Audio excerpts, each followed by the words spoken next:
What is going on, guys? Bucky Roberts here, and in this tutorial series I am going to be teaching you about Wireshark. Now, Wireshark is an awesome tool and it's completely free, and if you guys are interested in networking or networking security at all, then this is a tool that you're going to need to know. So basically what it is it's a program that lets you view and analyze the traffic over your network. So let's say that, I don't know, maybe you had some kids and you wanted to make sure they weren't going to any weird sites or doing anything bad online. Well, what you could do is you could actually look at the traffic, and then when they're sitting in the room, you can actually see what sites they're going to. Or maybe you are, let's say, a network administrator or a systems administrator for a company or a bank.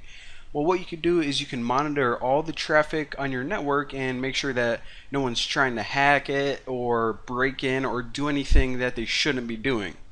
So basically, like I said, it's going to allow you to view and also analyze, and it's not only good for, just monitoring, but you can also find bottlenecks, look at system performance, see where things are going slow and try to fix them, improve them. So yeah, there's a little introduction. Let's go ahead and get started. So in order to download it, what you need to do is you need to go to wireshark.org. Now I'm going to be showing you guys how to install it, and I'm on a Windows 7 machine right now, but this program is the exact same no matter whether you're running it on Mac or Linux. Once you get it installed and up and running, then the interface is the same, and like I said, it runs on every platform. So no matter what you are using, go ahead and click the download button, and it's automatically going to detect what operating system you have. So for me, it chose Windows Installer 64-bit. If you guys want to double check and make sure that it chose the right bit version if you're on Windows, then if you click this button, the start button in the bottom left, and you right click computer, then what you can do is you can go to properties, and you can see for me, I am indeed running a 64-bit operating system. So that way I can install 64-bit right here. I actually downloaded it before this video began. Thought I'd save you guys a few seconds. So I'm just going to open this folder, go to downloads, and run it. Now, to be completely honest, you guys probably don't even need me for the rest of this tutorial. You just click next, next, next. But if anything funny happens, then you can troubleshoot that. So let me close out of all this. Alright. So like I said, all this is a wizard. You guys installed stuff before, I agree. Make sure you read all that. Now you want to install all of these components, and I'm going to be talking to you guys about these different plugins and the different tools that we can use later on, but for right now, just make sure that we install everything. And alright, so this is probably the only part that is going to be different for anyone, and it's where do you want the icons to be. For me, personally, I want to have a desktop icon since we're going to be using this quite a bit, so there you go. Choose whatever icons you want and click next. Now keep it in the default location, looking good. Now for this thing, this actually might confuse some people. So it says, do you want to install WinPCAP? Now I know a lot of the time whenever you're installing new software, then it tries to install like toolbars and like just like extra crap that you don't need, and a lot of people uncheck this. Do not uncheck this. WinPCAP is the application that's going to actually capture the packets, or in other words, the traffic over your network, and Wireshark is the program where you're going to be able to view and analyze them.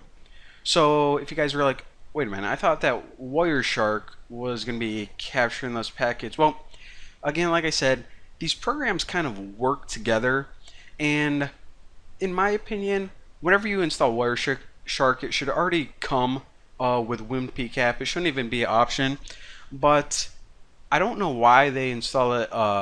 They make them two different programs.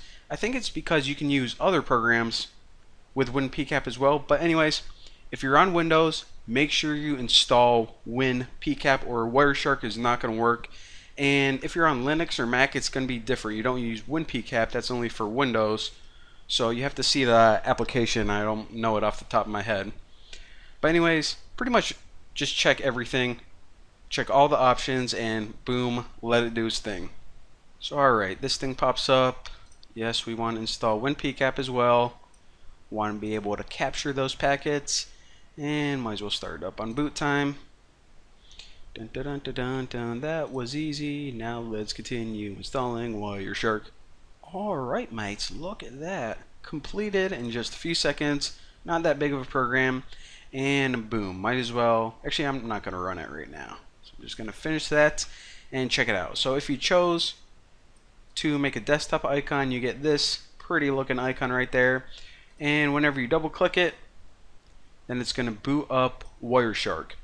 Now another thing I want to say, the last thing before I start showing you guys how to use it and what all of this stuff means is this. So basically what we're going to be doing is we're going to be looking at the traffic on our network.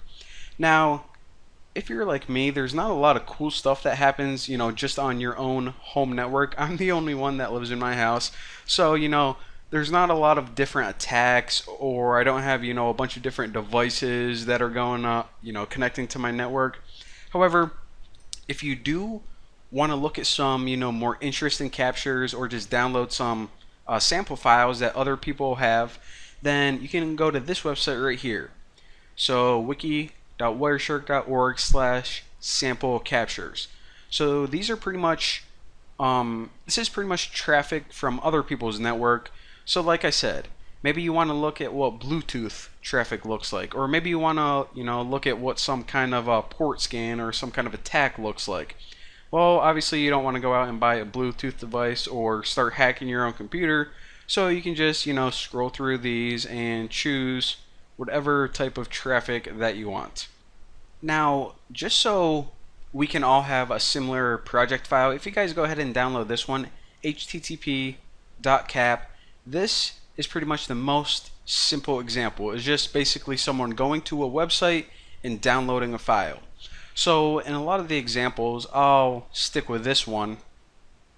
Of course, I'm going to be showing you guys live, how it works and all that, but go ahead and download this one, and then whenever we need to, look at something together, then we can use that file.